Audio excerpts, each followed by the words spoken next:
మాట్లాడాలి అనేది కూడా ఈ ధ్యానం ద్వారానే తెలుసుకుంటారని 6 ఏళ్ల వయస్సులోనే పిల్లలకు ధ్యానం నేర్పుతుంది మేడం మాస్టర్స్. అయితే వాళ్ళు ఉదయం లేవగానే గాయత్రి మంత్రం జపిస్తుంటారు. గాయత్రి మంత్రం జపిస్తారు. ఏ గాయత్రి మంత్రం అంటే ఓం బూం భువస్వః తత్సర్వేతుర్యం భర్గో దేవస్య ధీమో యః ప్రచోదయాత్. ఈ మంత్రాన్ని వాళ్ళు లెగుస్తూనే సీతామాత పఠిస్తుంది మాట. ఈ మంత్రం మీరు జపించాలి అని అడుగుతుంది. పిల్లలు లవకుశులు నిద్రలవుస్తూ ఆ మంత్రాన్ని, ఆ గాయత్రి మంత్రాన్ని జపిస్తారు. సీతమ్మ తల్లి అడుగుతుంది, ఈ మంత్రము భూలోకంలోకి ఎలా వచ్చింది అని చెప్తే పిల్లలు లవకుశులు చెప్తారు, ఈ మంత్రము భూలోకంలోకి విశ్వానికి మేలు చేశారు కనుక ఆ మంత్రము విశ్వామిత్రుడు అనే ఋషి తీసుకొచ్చారు అని చెప్తారు. అవునా, విశ్వామిత్రుడు తీసుకొచ్చాడా? ఆయన ఏం చేశాడు? ఆయన కథ చెప్పండి అంటే సీతమ్మ తల్లి ఋషుల కథలు చెప్పిన తర్వాత మళ్ళీ ఆ కథలు ఆ పిల్లల చేత చెప్పిస్తుంది అన్నమాట. ఆ విశ్వామిత్రుడు, ఆ పేరు ఎలా వచ్చింది, విశ్వామిత్రుడు ఎవరు అని అడుగుతుంది సీతమ్మ. అడిగితే పిల్లలు చెప్తారు, విశ్వామిత్రుడు కౌశికుడు అనే రాజు. ఆ రాజుకి రాజ్యాలను విస్తరించాలంటే కోరిక. ఆ కోరికతో రాజ్యాలన్నీ విస్తరిస్తూ ఉండేవాడు. విస్తరిస్తూ ఉంటున్న పాటు ఆయనకి ఎవరో వశిష్ఠ మహర్షి, అరుంధతి ఋషి వాళ్ళే గొప్పవాళ్ళు అని తెలుసుకున్నారు. లేదు, నేనే గొప్పవాడిని, నేనే క్షత్రియ రాజుని, నేను ఎన్నో రాజ్యాలను విస్తరించాను. గొప్ప అంటే కౌశికుడు అని పేరు చెప్పుకోవాలి, కానీ కుటీరంలో ఉన్న, ఆశ్రమంలో ఉన్న ఆ యొక్క వశిష్ఠ మహర్షి, అరుంధతి ఋషి పేర్లు చెప్తున్నారేంటి అని వాళ్ళని ఎట్టయినా వాళ్ళ పేరు తీసేయాలి అని చెప్పి పరీక్ష పెట్టాలని వస్తారంట. వచ్చినాక వశిష్ఠ మహర్షికి అరుంధతి మా దగ్గరకు వచ్చి మేము ఇక్కడికి ఎంతో మంది సైన్యంతో వస్తున్నాము, మాకు మీరు భోజన వసతి సదుపాయాలు ఇవ్వండి అని చెప్పా పెట్టకుండా వచ్చి అడుగుతాడు ఈ కౌశికుడు. అడిగితే వశిష్ఠుల వారు, సరే నాయన, మీరు ఎంతమంది వచ్చినా మేము వాళ్ళకి ఎటువంటి లోటు లేకుండా భోజన వసతి సదుపాయాలు కల్పిస్తాము, మేము దానికి సిద్ధమే అని చాలా మందిని తీసుకొచ్చిన, వేల మంది సైనికులను తీసుకొచ్చిన వాళ్ళకి ఎటువంటి లోటు లేకుండా భోజన వసతి సదుపాయాలు చేస్తారన్నమాట. చేయంగానే ఇంకా ఈ కౌశికుడికి ఇంతమంది వస్తే భోజనం పెట్టడం చాలా కష్టము. అలాంటిది ఇంత చిన్న కుటీరంలో ఉన్న వీళ్ళు ఇంతమందికి భోజనం ఎలా పెట్టారు, ఇది ఎలా సాధ్యమవుతుంది, ఇది సాధ్యం కాదు, ఏదో ఉంది అంటే మహాదేవుని కృప వల్ల నేను అందరికీ భోజనం పెట్టాను అని వశిష్ఠుల వారు చెప్తారు. కానీ కౌశికుడికి అనుమానమే, ఎలా సాధ్యము ఇంతమందికి భోజనము అని. తర్వాత అక్కడ ఒక సైనికుడు చెప్తాడు, ఏమని, ఇక్కడ వీళ్ళకి కామధేను అనే గోమాత ఉంది, ఆ గోమాత ఎంతమందికైనా భోజనం పట్టిస్తుంది, ఆ కామధేను వల్లే వీళ్ళు మనకి భోజనం పెట్టారు అనగానే కౌశికుడు ఆ వశిష్ఠుల వారి దగ్గరికి వచ్చి, నీకెందుకు కామధేనువు ఇంత చిన్న కుటీరంలో, అదే మా యొక్క రాజ్యంలో అయితే మా ప్రజలందరికీ సహాయపడుతుంది కదా, మాకు ఇవ్వండి అని అడుగుతారు. అడిగితే లేదు, ఈ కామధేనువు అరుంధతికి కూతురు లాంటిది, ఈ కామధేనువు ఎవరికంటే వాళ్ళకి భోజనం పెట్టదు, కేవలము అరుంధతి అడిగితేనే భోజనం పెడుతుంది, మేము ఇవ్వను అంటాడు. ఈ కౌశికుడికి ఇంకా కోపం వస్తుంది. ఒక రాజుని అడిగితే నువ్వు ధిక్కరిస్తావా, నువ్వు ఇచ్చేదేంటి, నేనే తీసుకెళ్ళిపోతాను అని ఆ కామధేనుని బలవంతంగా తీసుకెళ్తుంటే అరుంధతి ఋషి ఏడుస్తుంది మాట, నా కూతుర్ని బలవంతంగా లాక్కెళ్ళిపోతున్నాడు ఈ రాజు అని. వశిష్ఠుల వారు, నా భార్యని ఇలా ఏడుస్తున్నా, ఇలా దుఃఖపడుతున్నా, నువ్వు అది పట్టించుకోకుండా నువ్వు ఆ కామధేనుని బలవంతంగా లాక్కెళ్తున్నావు, నేను దీనికి ఒప్పుకోను అంటే, సరే యుద్ధానికి రెడీ అని అంటాడు ఆయన కౌశికుడు. ఈ కౌశికుడు ఏంటంటే ఎంతటి వాడినైనా తన అస్త్రాలతో ఓడిస్తాననే ధీమా. ఇక ఈ వశిష్ఠుల వారికి కూడా గొప్ప ధ్యాని కదా, ఆయనకు కూడా తన మంత్రశక్తితో ఆయన ఎన్ని అస్త్రాలు వేసినా ఆ అస్త్రాలను తిప్పికొడతాడు అన్నమాట. ఓడిపోతాడు. ఇంకా అవమాన భారంతో నన్ను కౌశికుడు అనే రాజుని ఈ వశిష్ఠుల వారు ఓడిస్తాడా, నేను ఇప్పుడే వెళ్ళి నేర్చుకుంటాను, క్షత్రియ విద్యల కన్నా కానీ గొప్ప విద్య ఒకటి ఉంది, ఆ విద్యను నేను నేర్చుకుంటాను అని చెప్పి ఈ కౌశికుడు అరణ్యంలోకి వెళ్ళి ఋషులు చేసే గొప్ప ధ్యాన సాధన చేస్తాడన్నమాట. చేసి కోపం, ఎందుకు వశిష్ఠుల వారి దగ్గర నుంచి కామధేనువుని తీసుకోకపోవటం, ఇంకా ఆ కోపంతో అక్కడికి వచ్చి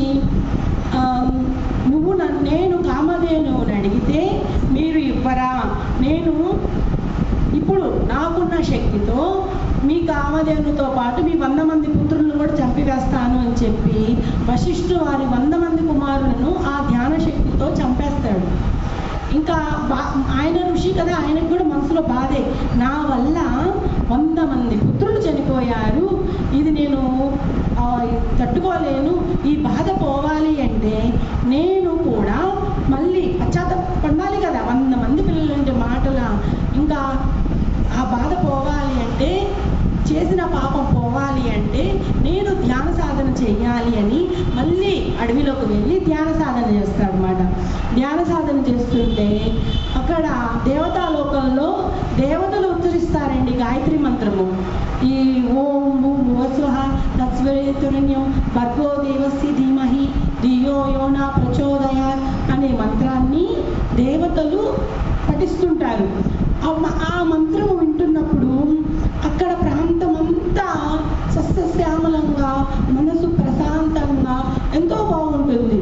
దేవతలు కూడా అంతే ఆనందంగా ఉంటారు కదా, ఇదే ఆనందము ఈ భూలోకంలో కూడా ఉండాలి అని ఆ గాయత్రి మంత్రాన్ని విని ఈ కౌశికుడు భూలోకానికి తీసుకొస్తాడు అన్నమాట. ఈ మంత్రం భూలోకానికి వచ్చినప్పుడు మొట్టమొదటిగా ఈ వశిష్ఠుల వారికి వినపడుతుంది, ఎంత అద్భుతమైన పాట ఈ గాయత్రి మంత్రము, ఈ గాయత్రి మంత్రాన్ని తీసుకొచ్చింది ఎవరో కానీ వాళ్ళకి నా ధన్యవాదాలని తెలుపుతారు. తెలుపుగానే కౌశికుడు ప్రత్యక్షమవుతాడు, నేను మీ 100 మంది పుత్రులు చనిపోయినప్పుడు నాకు ఎంతో బాధ కలిగింది, ఆ బాధ పోవడానికి నేను తీవ్రమైన ధ్యాన సాధన చేస్తుంటే ఆ దేవతాలోకంలో ఉచ్చరిస్తున్న ఆ గాయత్రి మంత్రాన్ని భూలోకంలోకి తీసుకొస్తే భూమాత సస్యశ్యామలం అవుతుందని నేను ఆ మంత్రాన్ని ఇక్కడికి భూమి మీదకు తీసుకొచ్చాను అని చెప్తాడు.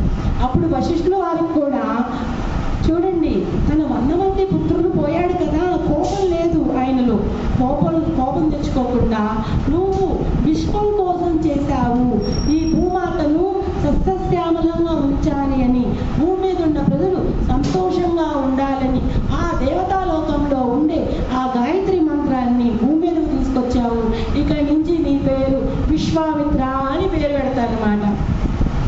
ఈ కథ ఎవరు చెప్తున్నారు? నవకుశులు వాళ్ళ అమ్మకు చెప్తున్నారు. ఉదయాన్నే లెగుస్తూనే సీతమ్మ తల్లి లవకుశులకు గాయత్రి మంత్రాన్ని పఠించమని చెప్తుంది మాట. ఇంకా ఆ తల్లి సీతమ్మ తల్లి పిల్లలకి 6 ఏళ్ల వయసేనండి, 6 ఏళ్ల వయసులోనే ఎత్తైన కొండలు, ఎత్తైన చెట్లను ఎక్కనిస్తుంది. ఎందుకంటే పిల్లలు ఎప్పుడైతే అలా ఎత్తైన కొండలు, ఎత్తైన చెట్లు ఎక్కుతారో వాళ్ళ శరీరాలు దృఢంగా ఉంటాయి, వాళ్ళు ఆరోగ్యంగా ఉంటారు అని చెప్పి సీతమ్మ తల్లి అంత ఎత్తైన కొండలను కూడా ఆమె చూస్తూనే ఉంటుంది, పిల్లలు ఎలా ఎక్కుతున్నారు. ఆమె సమక్షంలోనే ఆ లవకుశులను ఎత్తైన కొండలను ఎక్కనిస్తుంది మాట. పిల్లల్ని చెట్లతోనూ జంతువులతోనూ ఆడుకొనిస్తుంది. ఎందుకంటే చెట్లు కూడా ఆత్మస్వరూపాలే, చెట్లు జంతువులు ఆత్మస్వరూపాలు. ఆత్మే దైవము, జీవుడే దేవుడు. ఇలాంటి మాటలన్నీ సీతమ్మ తల్లి లవకుశులు చెప్తుంది. సీతమ్మ తల్లి ఎంత గొప్పగా ఆలోచించిందో చూడండి. క్షత్రియ రాజ్యంలో ఉంటే క్షత్రియ విద్యలు, యుద్ధ విద్యలు నేర్చుకుంటారు. కానీ ఋషి ఆశ్రమంలో ఉంటే ప్రతి చెట్టు, ప్రతి మొక్క, ప్రతి జంతువు, ప్రతి నదిమ్మ, ప్రతిదీ ఆత్మే. ఈ ఆత్మే దేవుడు, వీటిని మనం ప్రేమించాలి, భూమాత వీటిని మనం ప్రేమించాలి. ఇలాంటి జ్ఞానమంతా కూడా ఋషి ఆశ్రమంలోనే సాధ్యమవుతుంది అని ఆ తల్లి ఆ రోజున గర్భవతిగా ఉన్నప్పుడు వాళ్ళకి శాపం ఉన్నప్పటికీ అది అదృష్టంగా మార్చుకుంది సీతమ్మ తల్లి.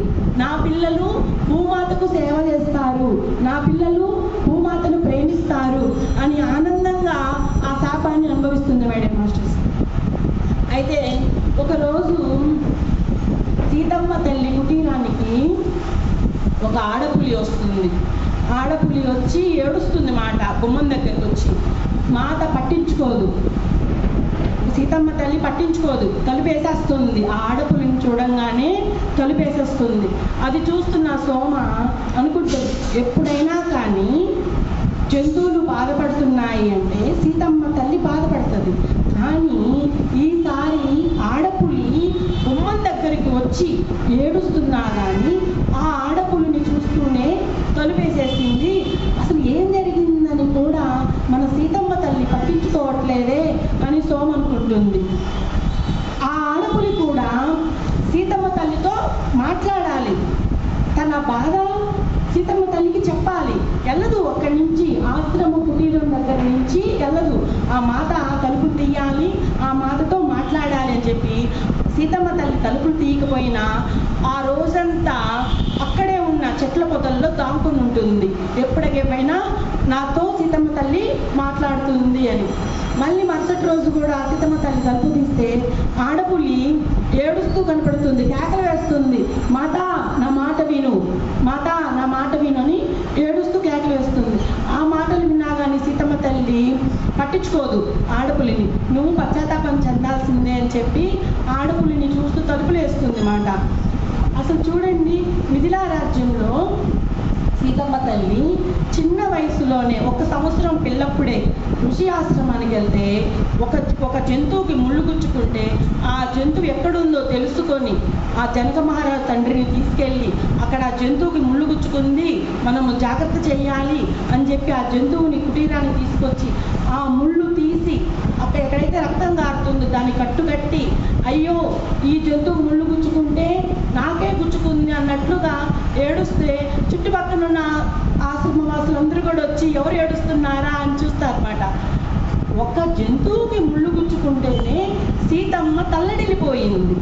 అలాంటిది ఇప్పుడు ఒక ఆడపులి ప్రతిమిలాడుతుంది, మాత నా మాట విను నన్ను అని. అయినా కానీ మాత ఆ యొక్క జంతువు మాటలు వినకుండా తలుపు వేస్తుంది. ఏమై ఉంటుంది అని సీతమ్మ తల్లి అనుకుంటుంది మాట. మళ్ళీ కాసేపటికి మళ్ళీ మరుసటి రోజు ఈసారి సీతమ్మ తల్లి తలుపు తీయట్లేదు కదా, సీతమ్మ తల్లి ఎందుకు తలుపు తీయట్లేదు అని చెప్పి కేకలు పెడుతుంది మాట. పెద్దగా కేక పెడుతుంది, ఏడుస్తూనే ఉంటుంది, కేకలు పెడుతుంటుంది. ఆ కేకలు భరించలేక లవకుశులు, అమ్మో ఆడపులి మమ్మల్ని ఏం చేస్తుందో, ఎందుకు ఏడుస్తుంది, ఆ రకంగా ఎందుకు కేకలు పెడుతుంది, అమ్మ మాకు భయంగా ఉందమ్మా అని చెప్పి ఆ పిల్లలు లవకుశులు ఇద్దరు కూడా ఆ సీతమ్మ తల్లిని కౌగిలించుకుంటారు అన్నమాట. అంటే ఆ యొక్క ఆడపులి బాధ లాంటిది.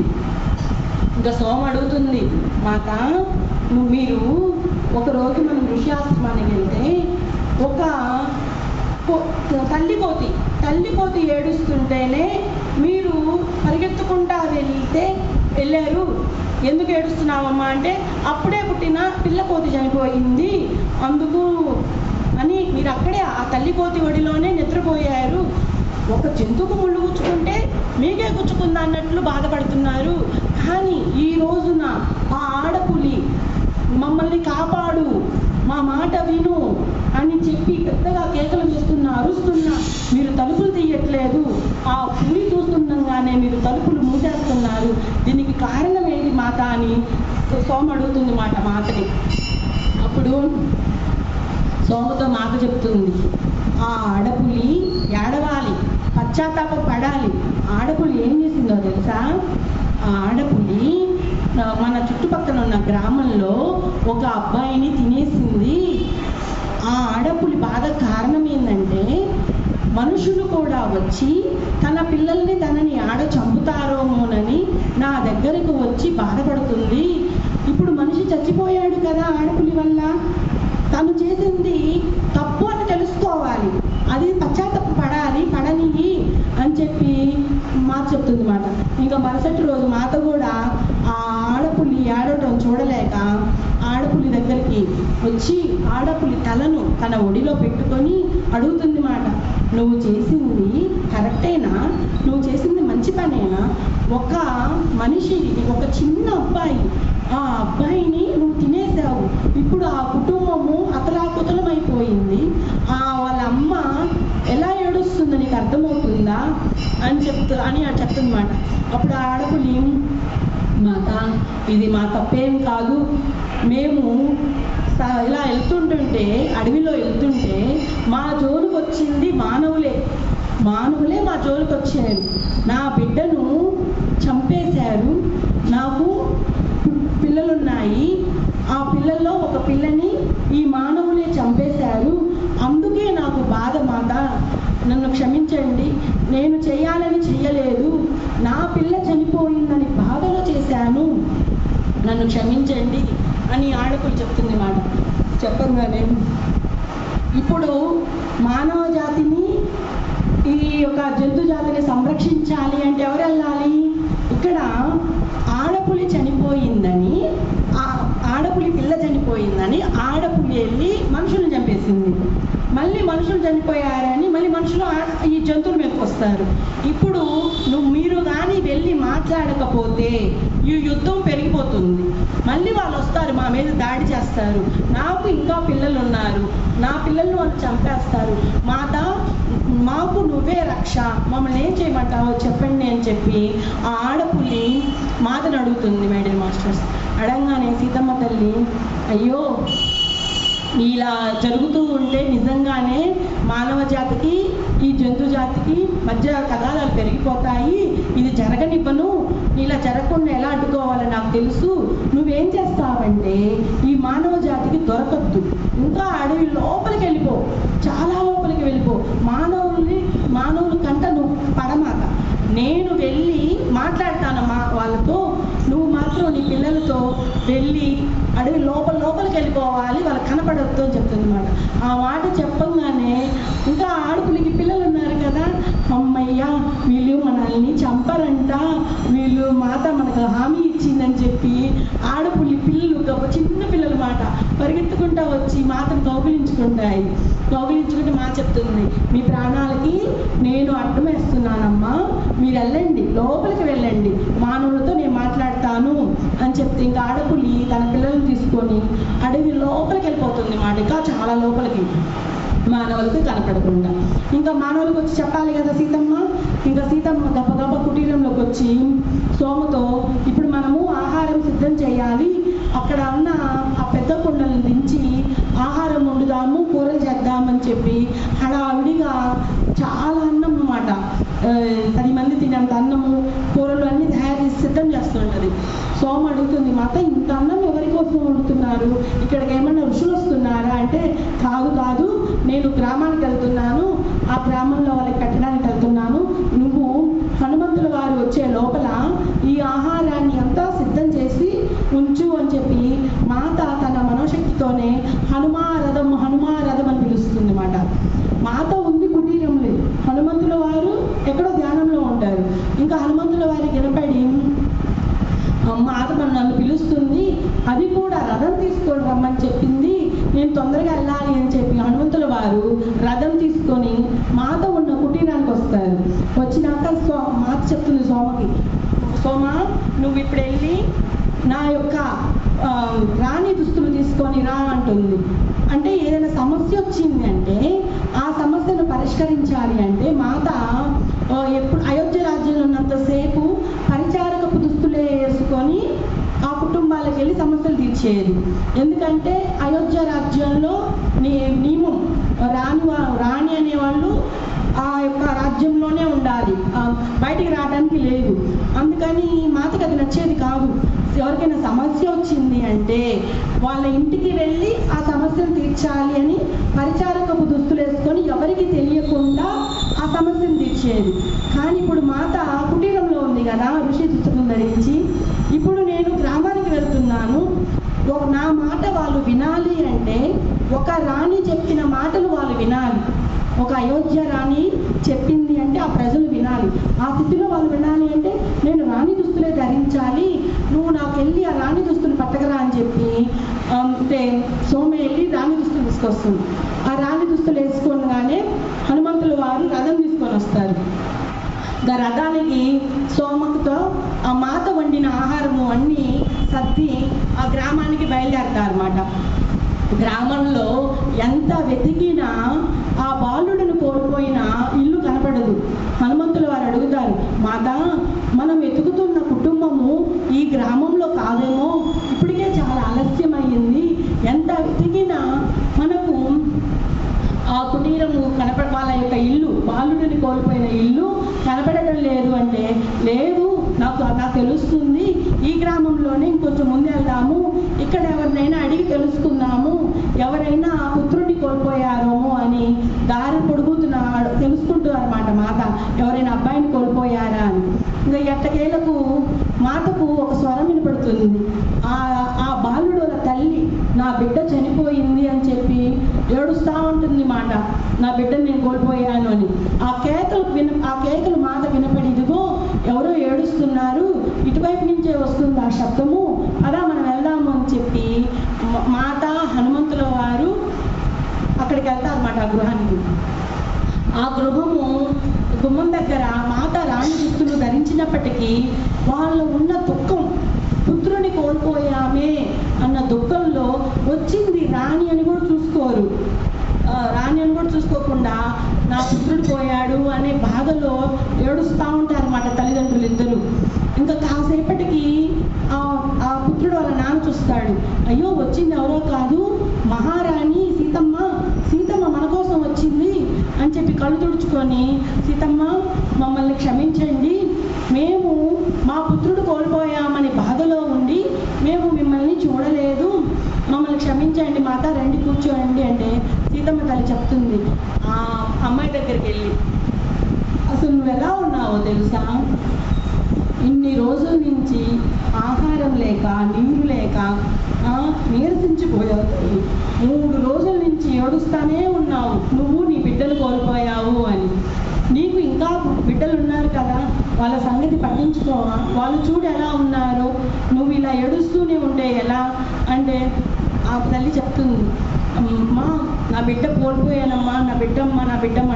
ఒక తల్లి బిడ్డను కోల్పోతే ఆ తల్లికి బాధేనమ్మా, ఇంకా నీకు బిడ్డలు ఉన్నారు, ఆ బిడ్డల సంగతి చూడు, అసలు రా, ఇంకో ఇలానే ఉంటే నువ్వు కూడా వెళ్ళిపోతావు, అది అవసరమా, రా భోజనం చెయ్యని మాట తన స్వహస్తాలతో వండిన అన్నం. అంటే మాత చుట్టూ ఏముంటుందండి, ప్రేమ కదా, ఆ ప్రేమతో వండిన అన్నము ఆ స్త్రీ ఎప్పుడైతే తింటుందో మాతను చూస్తూనే నిద్రలోకి జారిపోతుంది మాట. అంటే మాత ప్రేమ, ఇన్ని రోజుల నుంచి కూడా దుఃఖం వల్ల నిద్ర లేదు, ఆకలి లేదు. మాత ప్రేమ ఎప్పుడైతే ఆ ప్రేమను చూపిస్తుందో ఆ ప్రేమతో ఆ ఆహారం తినటం వల్ల ఆమె నిద్రలోకి జారిపోతుంది.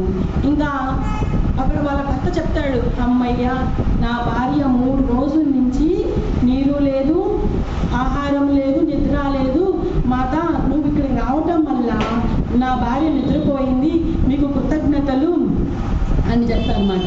అక్కడికి మహారాణి సీతమ్మ వచ్చిందని చెప్పి చుట్టుపక్కల ఇళ్ళలో వాళ్ళందరూ సీతమ్మ తల్లిని తాకాలని, సీతమ్మ తల్లి పాదాలను ముట్టుకోవాలని, సీతమ్మతో తల్లితో ప్రేమగా మాట్లాడాలని అందరూ గుమిగూడతారు అన్నమాట. అందరూ సీతమ్మ తల్లిని చూడాలని వస్తారు. వస్తే వాళ్ళు కోపంతో ఉంటారు, ఏమనంటే ఇప్పుడు ఒక పులి వల్ల ఒక కుటుంబమే నాశనం అయిపోయింది, ఆ పులిని మేము వదలము, ఆ పులిని మేము వదిలే ప్రసక్తే లేదు, ఎట్టి పరిస్థితుల్లోనైనా మేము ఆ పులిని వెతికి చంపుతాము అని ఆ పక్కన గ్రామస్తులందరూ చెప్తారు అన్నమాట.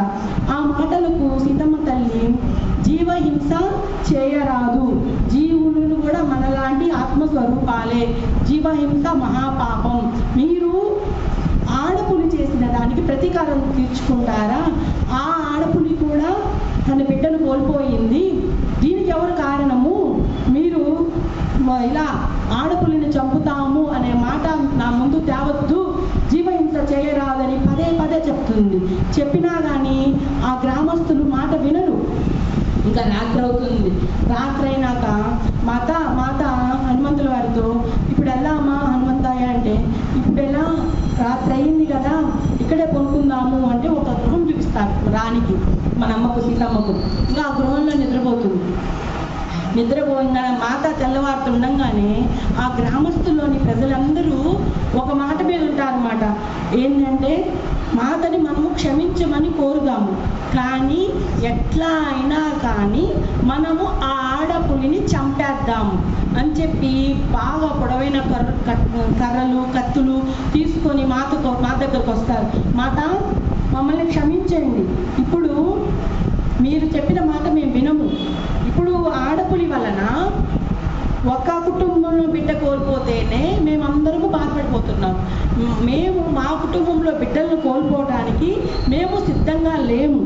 మీరు జీవహింస చేయరాదు అన్నారు, కానీ మేము ప్రశాంతంగా బతకాలన్నా, మా బిడ్డను సుఖంగా బతకాలన్నా ఆ ఆడపులి చావాల్సిందే. మమ్మల్ని క్షమించండి, మేము వెళ్తున్నాము ఆ ఆడపులిని చంపటానికి అని చెప్పి ఆ కర్రలు ఆ కత్తులు తీసుకొని బయలుదేరతారన్నమాట గ్రామస్తులు. బయలుదేరుతుంటే అప్పుడు ఈ యొక్క భార్యలందరూ ఏం చేస్తారంటే వలయాకారంగా ఒకరి చేతులు ఒకరు పెట్టుకొని ఆ మగవాళ్ళను బయటికి వెళ్ళనీయకుండా చుట్టూ గుమిగూడతారు. గుమిగూడి అసలు మాత మన కోసం ఎందుకు వచ్చింది, మాత మన మంచి కోసమే కదా వచ్చింది, మనకేం చెప్తుందో చూద్దాము, ఆ తల్లి ఏం చెప్తుందో చూద్దాం. అలా కాకుండా మీరు ఆ ఆడపులిని చంపాల్సిందే అని అంటున్నారు, ఆ తల్లి మాటలు వినండి అంటే వాళ్ళు వినే పరిస్థితిలో కూడా లేరు. ఎలా అయినా ఆడపులి చావాల్సిందే. ఇంకా లోపల నుంచి ఎవరైతే బిడ్డను కోల్పోయారో ఆ స్త్రీ పరిగెత్తుకుంటా వచ్చి ఆ మగవాళ్ళ దగ్గరికి వచ్చి నమస్కారం చేసి చెప్తుంది, సీతమ్మ తల్లి చెప్పింది నిజమే, జీవహింస చేయరాదు. నిన్న రాత్రి నా కొడుకు నా కలలో కనపడి చెప్పాడు. ఏమని అంటే, అమ్మా నువ్వు ఇలా బాధపడుతూ ఉంటే నేను ఆ దివ్యలోకాలలోకి వెళ్ళలేను, ఇలా భూమి మీదకు రాలేను, మధ్యలోనే ఉండిపోతున్నానమ్మా. ఈ ఆత్మ అనేది భూలోకంలోకి రావట్లేదు, దివ్యలోకంలోకి వెళ్ళట్లేదు. నువ్వు ఇలా బాధపడ మాకు తల్లి. అంతేకాదు నేను ఎందుకు వచ్చానో చెప్తాను విను. సీతమ్మ తల్లి చెప్పిన మాట వినాలి. సీతమ్మ తల్లి ఏం చెప్తుంది, జంతువులను చంపకూడదు అంటుంది. ఇందులో ఆ ఆడపులి తప్పేమీ లేదు. ఆడపులి తప్పు చేసింది, ఇంకా తప్పులు చేస్తుందామోనని మన గ్రామస్తులందరూ కలిసి ఆ ఆడపులిని చంపడానికి బయలుదేరుతున్నారు. కానీ నువ్వు కానీ చెప్పినట్లయితే వాళ్ళందరూ ఆగిపోతారు, చంపకుండా ఆగిపోతారు. నువ్వు చెప్పమ్మా అని ఆ మరణించిన అబ్బాయి కలలో వచ్చి చెప్తాడు మాట. ఇంకా ఈ మాట చెప్తాడు కదా అందరికీ, మీరు సీతమ్మ మాట వినొద్దు, మా అబ్బాయి మాట వినండి, మా కోసం వినండి, మా అబ్బాయి ఆత్మశాంతి కలుగుతుంది. మా అబ్బాయి పదే చెప్తున్నాడు జీవహింస చేయరాదు అని. మీకందరికీ నేను చేతులెత్తి మొక్కుతున్నా, మా అబ్బాయికి ఆత్మశాంతి కలిగించండి. మా అబ్బాయి ఆత్మశాంతి కలిగితే ఆ దివ్యలోకాలకి వెళ్తాడు, మళ్ళీ పుడతాడు భూమి మీద. దయచేసి సీతమ్మ తల్లి చెప్పిన మాట వినండి, నా బిడ్డ చెప్పిన మాట వినండి అని చెప్పి ప్రాధేయపడుతుంది మాట. ప్రాధేయపడితే అప్పుడు వాళ్ళ చేతుల్లో ఉన్న కర్రలు కత్తులు కిందకు వదిలేసి వాళ్ళ ఇళ్ళలోకి వాళ్ళు వెళ్ళిపోతారు. ఇంకా సీతమ్మ తల్లి చెప్తుంది, ఆడపులి అబ్బాయి చచ్చిపోవడానికి కారణం ఏంటంటే మీ గ్రామస్తుల్లోనే ఎవరో వేటాడి ఆడపులి పిల్లని చంపారు. ఆ పిల్లను కోల్పోయిన బాధలో ఈ అబ్బాయిని కనపడ్డాడు, తినేసేసింది, చంపేసింది. అంతేగాని ఈ అబ్బాయిని చంపాలని కాదు. నేను కూడా ఆడపులిని చెప్పాను, గ్రామాలలో తిరగొద్దు, అడవులలోకి వెళ్ళిపో, మనుషులకి ఎంత కనపడద్దు అని. ఆ ఆడపులి మీ జోలు రాదు, మీరు మాత్రం జీవహింస చేయమాకండి అని అక్కడ వాళ్ళకి చెప్తుంది మాట. చెప్పి ఇంకా బయలుదేరాలి కదా, పిల్లలు లవకోసులు ఉన్నారు, వాళ్ళకి భోజనం అన్నీ చూసుకోవాలి కానీ ఇంకా వెళ్తున్నానని వెళ్తుంటుంటే ఆ గ్రామ పెద్ద వచ్చి చెప్తాడు, మాత ఇక్కడ మా గ్రామంలో ఎవరూ తప్పు చేయలేదు, మా గ్రామంలో ఎవరు జంతువులను వేటాడలేదు. ఎవరు జంతువులను వేటాడారంటే అయోధ్య నగర వాసులు ఎలా ఉన్నారంటే గ్రామ పాలన సుభిక్షం, అసలు ఎటువంటి కొరత లేదు. ఆహారానికి కానీ నీటి పానీయాలకు కానీ ఎటువంటి కొరత లేదు, న్యాయము ధర్మము అంత చక్కటి పాలన. కానీ ఈ అయోధ్య నగర వాసులు వాళ్ళ యొక్క విన్యాసాల కోసం, వాళ్ళ ఆనందం కోసం జంతువులను వేటాడడం మొదలుపెట్టారు. ఆ వేటాడడంలో ఈ ఆడపులి పిల్ల బలైపోయింది. మాత, మా గ్రామంలో వాళ్ళ తప్పేమీ లేదు అని ఆ గ్రామ పెద్ద చెప్తాడు మాట. అప్పుడు సీతమ్మ తల్లి, సరే నాయనా, నీ ద్వారా నేను తెలుసుకున్నాను తప్పెవరు చేశారో అని. అయోధ్య నగర వాసులు కదా, నేను శ్రీరాముల వారితో చర్చించి ఇలా జరగనీయకుండా చూస్తాను. నాకు ఈ విషయం తెలియడము చాలా అదృష్టము. నాకు తెలిసింది కదా, ఇప్పుడు ఇక్కడి నుంచి నేను జీవహింస చేయరాదు. జీవహింస చేసిన వారి పట్ల కఠిన శిక్ష, జంతువులను వేటాడే వారి పట్ల కఠిన శిక్ష వచ్చేటట్లు నేను చూసుకుంటాను అని చెప్పి సీతమ్మ తల్లి హనుమంతుల వారితో తన కుటీరానికి వచ్చేస్తుంది మాట. ఇంకా మాతని హనుమంతుల వారు అడుగుతారు, మాత మీరు కూడా దివ్యలోకాలకి వెళ్ళారు కదా అని మాతని హనుమంతుల వారు అడుగుతారు. అవును నాయన, రాత్రి నేను ధ్యానం చేస్తూ ఆ అబ్బాయి ఆత్మ ఎక్కడుందోనని ఎతుకుతున్నా. ఆ ఆత్మ దివ్యలోకాల్లో వెళ్ళిందా, ఎక్కడ తిరుగుతుందా అని ఎతుకుతున్నా. ఎట్టకేళ్లకు నాకు దొరికింది. అసలు ఆత్మ ఇటు భూలోకంలోకి రావటం లేదు, అటు దివ్యలోకంలోకి వెళ్ళట్లేదు. ఎందుకంటే వాళ్ళమ్మ ఏడుస్తుంది, వాళ్ళ నాన్న ఏడుస్తున్నారు. ఈ యొక్క శ్లోకం వలన వీళ్ళు ఏడుస్తున్నారే అని బాధ ఉండటం వలన ఆ ఆత్మ భూలోకంలోకి దివ్యలోకంలో వెళ్ళక మధ్యలోనే ఎటు వెళ్ళాలో తెలియక మధ్యలోనే ఉండిపోయింది. నేను చెప్పాను ఆ ఆత్మకి, మీరు క్షేమంగా దివ్యలోకాలకు వెళ్ళండి. మీరు దివ్యలోకాలకు వెళ్ళినాక కొన్ని రోజులు అక్కడ ఉండి మళ్ళీ జన్మ తీసుకుంటారు, మళ్ళీ భూమి మీదకు వస్తారు అని నేను ఎప్పుడైతే చెప్పానో ఆ ఆత్మ నా మాటలు విని రాత్రి కలలో వాళ్ళమ్మకు కనబడి నేను చెప్పిందంతా వాళ్ళమ్మకు చెప్పాడు.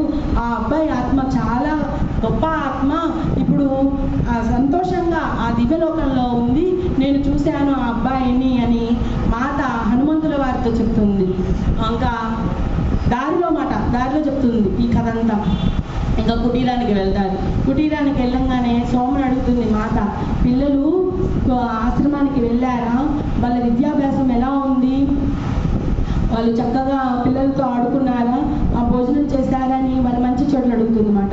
అడిగిన మాతలో ఒకటే బాధ ఏంటంటే,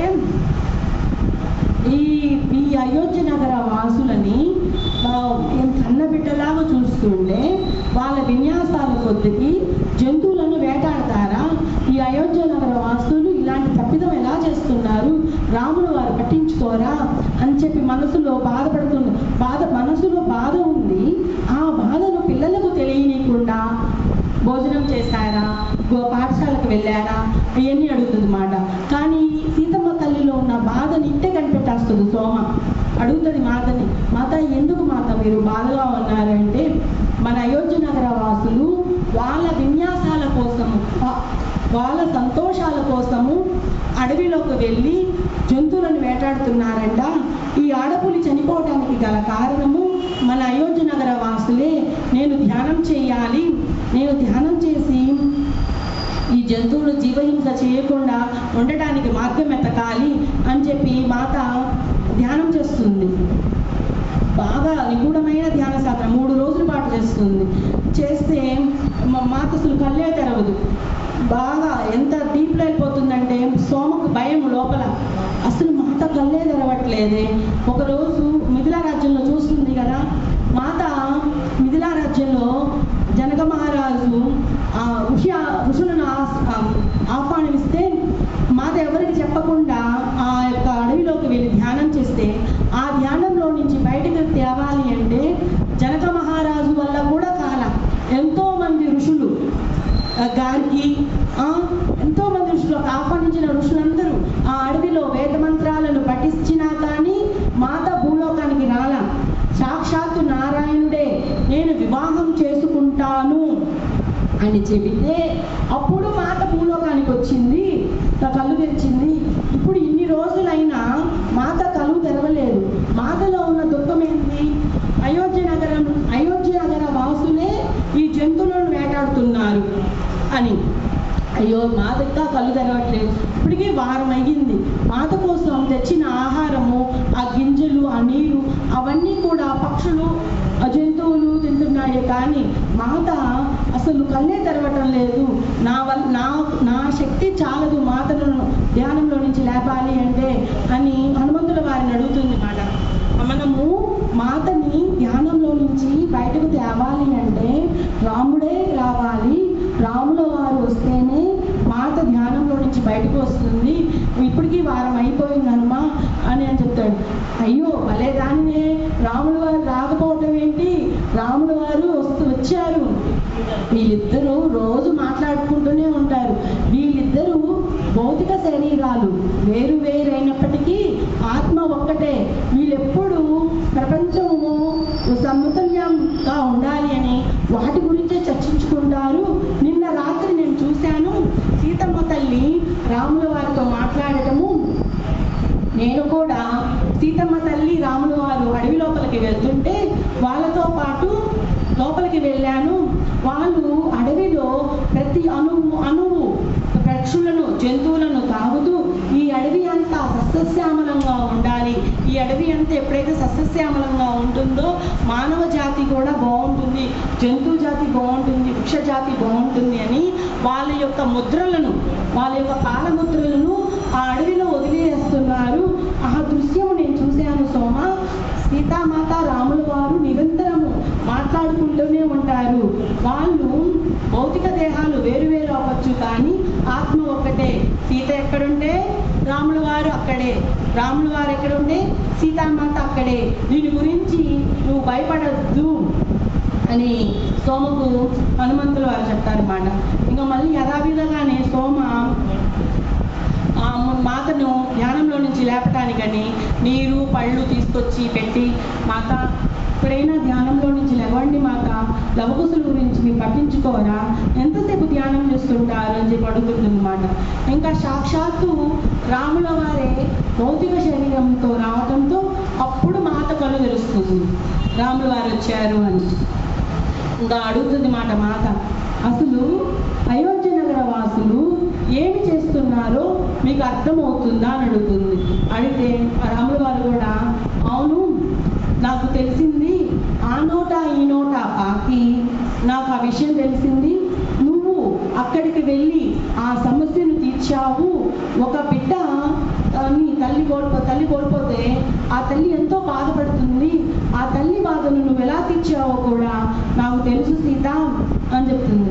మాత చెప్తుంది, అసలు అయోధ్య నగర వాసులు వాళ్ళ విన్యాసాల కోసం, వాళ్ళ సంతోషం కోసం జంతువులను వేటాడతారా, జంతువులను బలి తీసుకుంటారా? కేవలం వాళ్ళ సంతోషం కోసమే ఆ జంతువులను వేటాడుతున్నారు. ఆ ఆడపులి పిల్లను చంపింది ఆ విన్యాసాల కోసమే. ఇది ఇలానే కొనసాగుతూ ఉందంటే ఇప్పుడు ఆడపులి పిల్ల చనిపోయిందని మానవులు వస్తారు దాడికి, మళ్ళీ మానవులు పిల్లలు చనిపోయారని జంతువులు వెళ్తాయి. ఇలా యుద్ధం పెరుగుతూ ఉంటే ఈ భూమి మీద ఎవరు ఉంటారు? ఇలా జరగచ్చా అని చెప్పి సీతమ్మ తల్లి రాముల వారిని అడుగుతుంది. అడిగితే సీతమ్మతో రాముల వారు లేదు లేదు, నేను చెప్పేశాను, ఎవరైతే జంతువులను వేటాడతారో వాళ్ళు శిక్షార్హులు, వాళ్ళను మేము శిక్షిస్తాము అని మన రాముల వారు సీతమ్మ తల్లికి చెప్తారన్నమాట. చెప్తే అమ్మయ్య, నేను ఏదైతే అనుకున్నానో, నేను దేనికోసము ధ్యానం చేశానో అది నెరవేరింది, నాకు ఇప్పుడు చాలా సంతోషంగా ఉంది అని చెప్పి ఆనందపడుతుంది అన్నమాట మన సీతమ్మ. కాసేపటికి సీతమ్మ తల్లి ఆకాశం వైపు తదేకంగా చూస్తూ ఉంటుంది, నక్షత్రాల వైపు చూస్తూ ఉంటే సోమ చదువుతుంది, మాత ఎందుకు మీరు ఆకాశం వైపే ఎప్పుడు చూస్తూ ఉంటారు అంటే సీతమ్మ తల్లి చెప్తుంది, మా నేను భవిష్యత్తులో నా మనవడిని ఎత్తుకోను, నా మనవరాలిని ఎత్తుకోను, నేను నా కోడల్ని కూడా చూసుకోను అని చెప్తుంది. అదేంటమ్మా అలా ఎలా మాట్లాడతావు? ఇప్పుడే కదా కొంతమంది ఋషులు వచ్చి చెప్పారు, మీ యొక్క శాపము భార్యాభర్తల వియోగం వచ్చింది ఎందుకు? భృగు మహర్షి తన రెండవ భార్య అయిన ఉసన శాపానికి కారణము ఎవరైతే అయ్యారో వాళ్ళకి భార్యాభర్తల మధ్య వియోగము అని శాపం పెట్టాడు. ఆ శాపము తగ్గుతుందంట. మనకు మళ్ళీ ఋషులు వచ్చి చెప్పారు, ఖ్యాతిమాత వచ్చి చెప్పింది, సీత నీకు శాపము తగ్గుతుంది, నువ్వు మళ్ళీ అయోధ్య నగరానికి వెళ్ళి రాణిగా వెళ్ళొచ్చమ్మా, మీకు ఆ శాపము తగ్గుతుందని సాక్షాత్తు ఆ ఋషులే వచ్చి చెప్పారు. నేను కూడా నా బట్టలు సిద్ధం చేసుకుంటున్నాను అయోధ్య నగరానికి వెళ్ళాలి అని. మీరేమో ఇలా నా కోడల్ని చూసుకోను, నా మనవడిని చూసుకోను, నా మనవరాలిని చూసుకోను అని పదే పదే చెప్తున్నారు. ఏంటమ్మా నాకు బాధ కలిగే మాటలు చెప్తున్నారు అని సోమ మాట్లాడుతుంది. ఇప్పుడు విషయం కాదు సోమ, భవిష్యత్తులో నువ్వు నాకు మాట ఈ ముందులా, ఎందుకంటే నా మనవుడిని నేను ఎత్తుకోలేను, నువ్వు ఎత్తుకుంటే నేను ఎత్తుకున్నట్టే. అంటే ఇక్కడ సీతమ్మ తల్లి చూడండి భవిష్యత్తు చూస్తుంది.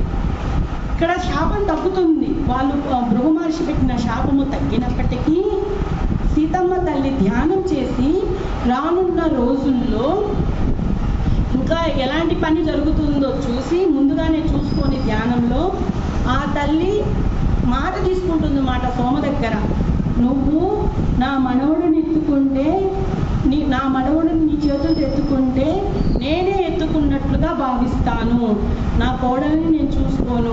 నువ్వు నా కోడలికి ఎలా చెప్పాలి అంటే, నేను జనక మహారాజు రాజ్యంలో ఎంత స్వేచ్ఛగా ఉన్నానో అంతే స్వేచ్ఛ నా కోడలికి ఉండాలి, అంతే స్వేచ్ఛ నా మనవళ్ళకి నా మనవరాలకి ఉండాలి. నువ్వు చాలా బాగా చూసుకో, నువ్వు బాగా చూసుకుంటావని నాకు నమ్మకం ఉంది సోమ అని చెప్తుంది. అప్పుడు సోమ అడుగుతుంది, మాత ఒక స్త్రీగా పుట్టినప్పటికీ స్త్రీలు ఇంతగా బాధపడాలా? మీరు ఒక రాజ్యానికే రాణి అయినప్పుడు పట్టు వస్త్రాలు ధరించి రాజ్యంలోనే ఉండాలి. కానీ మీరిప్పుడు ఇలా అడవిలో ఉండి ఈ యొక్క పులుల మధ్య ఈ జంతువుల మధ్య ఉన్నారు, ఎంతవరకు స్త్రీలు ఇలా బాధపడుతూనే ఉండాలా అని సోమడుతుంది. అప్పుడు సీతమ్మ తల్లి చెప్తుంది, అయ్యో నాకు రాజ్యంలో ఉండటం ఇష్టం లేదు, రాజ్యంలో ఉండి ఆ చిన్న ఇంటిలో ఆ చిన్న గదిలో ఉండి ఒక బందీగా ఉండడం నాకు ఇష్టం లేదు. నాకు అడవిలో ఆ జంతువుల మధ్య ఆ పక్షుల మధ్య భూమాతను ప్రేమిస్తూ భూమాతకు కావలసిన ఆ భూమాతను ఎలా రక్షించాలి, ఆ భూమాతను రక్షించాలి అంటే మనము ఎలాంటి పనులు చేయాలి, వాటికి సాధనల కోసము నాకు అడవిలో ఉండటమే ఇష్టము, ఆ రాజ్యంలో ఆ చిన్న గదిలో ఒక బందీగా ఉండడం నాకు ఇష్టం లేదు సోమ అని మన సీతమ్మ తల్లి చెప్తుంది.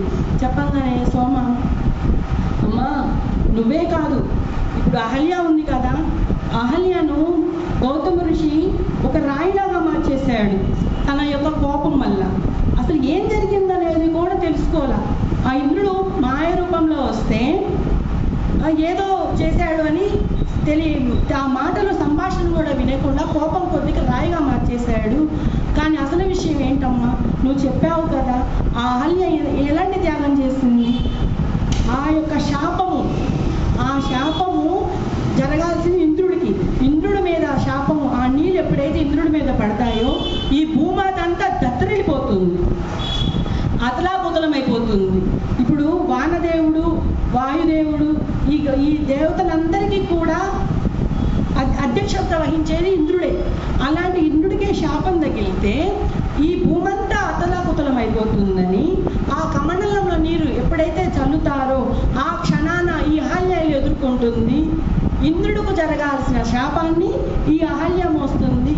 మనకు స్త్రీలందరూ ఇలా శాపాలు పడాల్సిందేనా, స్త్రీలంటేనే ఈ శాపాలతో మోయాల్సిందేనా అని చెప్పి మన సోమ అడుగుతుంది.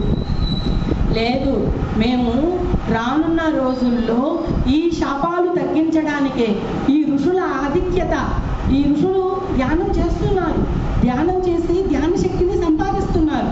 ఆ శక్తిని ఎలా దుర్వినియోగం చేస్తున్నారు? శాపాలు పెట్టేస్తున్నారు, రాయిగా మారిపో. మళ్ళీ మన ఈ కథ రాసిన డీనా మెరీ మేడం, ఆ మేడం గారు ఎవరండి? గత జన్మలో మీనాక్షి సీతామాత దగ్గర పనిచేసే పరిచారిక. ఆ కుటుంబానికి కలిగింది కూడా శాపమే, వాళ్ళ ముత్తాత చేసిన శాపం. వాళ్ళ ముత్తాత ఏం చేస్తాడు, ఋషి ఆశ్రమంలో ఒక స్త్రీ పట్ల చెడుగా ప్రవర్తిస్తున్నాడు అని తరతరాల వాళ్ళకి తినడానికి తిండి ఉండకూడదు, ఎవరైనా వాళ్ళని ఆదరించారు అంటే వాళ్ళకు కూడా ఆ శాపం తగులుతుంది.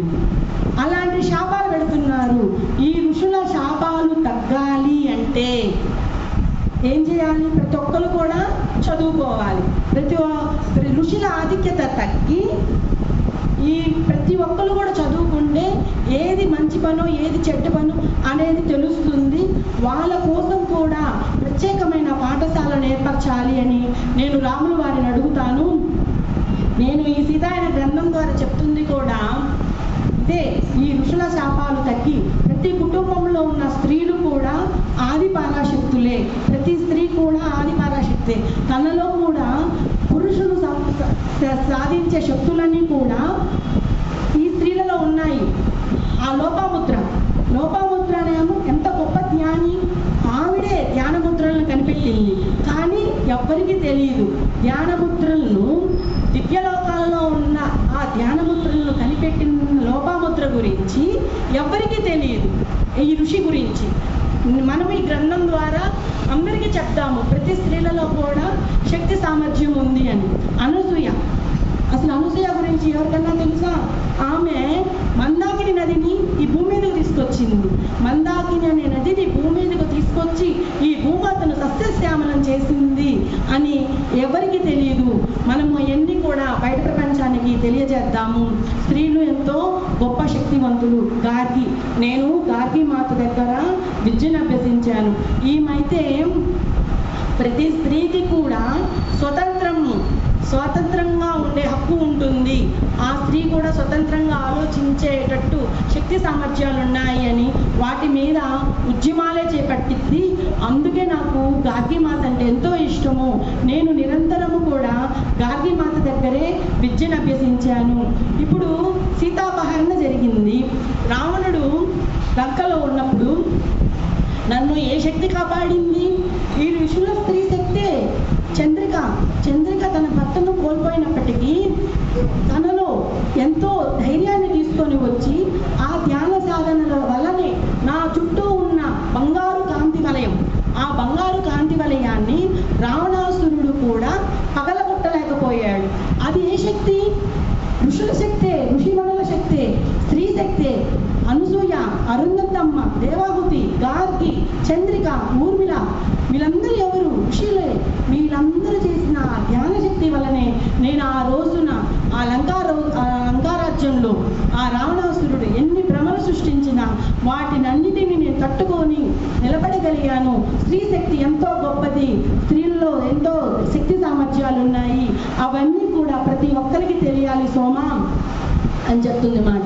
అంటే సీతమ్మకు మళ్ళీ అడుగుతుంది సోమలో బాధ. మాత, నువ్వు ఎందుకు పదే చెప్తుంటావు? నాకు ఇప్పటికీ చాలాసార్లు చెప్పావు. మీరు మధ్య వయసే, పెద్ద వయసేం కాదు, మధ్య వయసులో ఉన్నారు. మీరు చూడటానికి చాలా ఆరోగ్యంగా ఉన్నారు. మనవరాలంటే ఓకే, కోడలను కూడా చూడరా? మీరు కోడలను కూడా చూడని లేని పరిస్థితుల్లో మీరు ఉంటారా? అసలు ఏం మాట్లాడుతున్నారు మాత అని చెప్పి మన సోమ అడుగుతుంది. సోమకి మాట చెప్పదు. అసలు ఎలా చెప్తుంది? చెప్పదు. సోమ, నాకు నువ్వు మాట ఇవ్వు, నా బిడ్డను చూసుకుంటానని. ఆ విషయం జరిగేదాన్ని జరిగేదాన్ని మనము చూస్తూ ఉండాలి. నువ్వు ఇలా బాధపడుతూ ఉండద్దు. మనము ఎంతకాటికి వీళ్ళ యొక్క ధైర్య సాహసాలని గుర్తు తెచ్చుకొని వాళ్ళు ఎంత ధైర్యంతో ఎంత సాహసంతో ఎలాంటి గొప్ప పనులు చేశారు, ఈ భూమాత కోసం ఎన్ని గొప్ప పనులు చేశారు, ఇవే చర్చించుకోవాలి. జరిగేదానిని జరగనియ్యి అని సోమ చెప్తుంది, మా సీతమ్మ తల్లి చెప్తుంది. ఆ మాటలకు మళ్ళీ సోమ గుర్తు చేస్తుంది మాతకి. మాత, మొన్నే కదా మన ఆశ్రమానికి ఖ్యాతి మాత వచ్చి చెప్పారు, ఇంకా సిద్ధం చేసుకోండి, ఈ బట్టలన్నీ సర్దుకోండి. ఇంకా లవకుశులకు కూడా విద్యాభ్యాసం పూర్తయిపోయింది. ఇంకా వాళ్ళు కూడా ఎంతో ఆనందంగా ఆ క్షత్రియ రాజ్యంలో, అయోధ్య రాజ్యంలో ఆటలాడుకుంటూ పాటలు పాడుకుంటూ ఆనందంగా గడుపుతారు. ఈ కుటీరాన్ని వదిలి వెళ్ళొచ్చు, ఈ రాముల వారు కూడా వస్తున్నారు మిమ్మల్ని తీసుకెళ్ళటానికి అని మనకు ఖ్యాతి మాత అనసూయ ఋషి చెప్పారు కదా. వాళ్ళు చెప్పిన మాటలకే నేను ఎంతో సంతోషంగా సిద్ధంగా ఉన్నాను ఆ అయోధ్య నగరానికి వెళ్ళటానికి. మీరు ఇలా చెప్తున్నారు అంటే సీతామాత మళ్ళీ పదే పదే జరిగే దానిని జరగనివ్వండి, ఇది ఇప్పుడుది కాదు, ముందు జరుగుతుంది, మనం చూద్దాము అని సీతమ్మ తల్లి సోమకు చెప్తుంది. కానీ పదే పదే స్త్రీల యొక్క గొప్పతనం, మనం ఈ భూమి మీదకి వచ్చిన పర్పస్, ఎందుకు వస్తున్నాం ఈ భూమి మీదకు? ధ్యానం చేయటానికి, ధ్యాన సాధనలు చేసి ధ్యాన ఫలితాలు పొందడానికి. నేను ఇంకా ముందుకు వెళ్ళాను, ధ్యానంలో ఇంకా ముందుకు వెళ్ళాను. అక్కడ నేనేం చూశానో తెలుసా? అసలు స్త్రీలు నా కడుపులోనే స్త్రీలు పుడుతున్నారు అని ఆ స్త్రీలే చంపివేస్తున్నారు. అలాంటి రోజు వస్తున్నాయి. స్త్రీలు మానభంగాలకు గురవుతున్నారు. పసిపిల్లలు 4 ఏళ్ల వయసులోనే మానభంగాలకు గురి అవుతున్నారు. ఇలాంటి జరగకుండా ఉండాలి అంటే నేను చేయవలసిందంతా ఈ భూమి మీద చేస్తాను. నా భౌతిక దేహం ఉండకపోవచ్చు, రాముల వారి భౌతిక దేహము ఉండకపోవచ్చు, కానీ మేము వస్తాము. ఈ భూమి మీద జరిగే ఈ మానభంగాలను ఎదుర్కొంటాము. మేము మా యొక్క భౌతిక దేహాలు లేనప్పటికీ ఆ బంగారు కాంతి రూపంలో వచ్చి మా మాటలు వినపడతాయి. మా మాటలు వేరే వాళ్ళ ద్వారా వినపడి వాళ్ళు ఆచరణలో తీసుకొస్తారు. ఎలా అంటే అడవులను సంరక్షించాలి, చెట్లను నాటాలి, జీవహింస చేయరాదు, ఇలాంటి మాటలు మేమే పలికిస్తాము వాళ్ళ మాటల రూపంలో. సీతారాములు వాళ్ళు చెప్పిన మాటలే ఈ మాటలు. ఈ సీతాయన గ్రంథము శ్రీ సీతారామచంద్రరావు వారి డీనా మెరియం మేడం గారికి ధ్యానంలో చెప్తే ఆ మాట రాసిందండి డీనా మెరియం మేడం గారు తెలుగులో. ఆవిడకి వేల పుస్తకాలు చెప్పారు.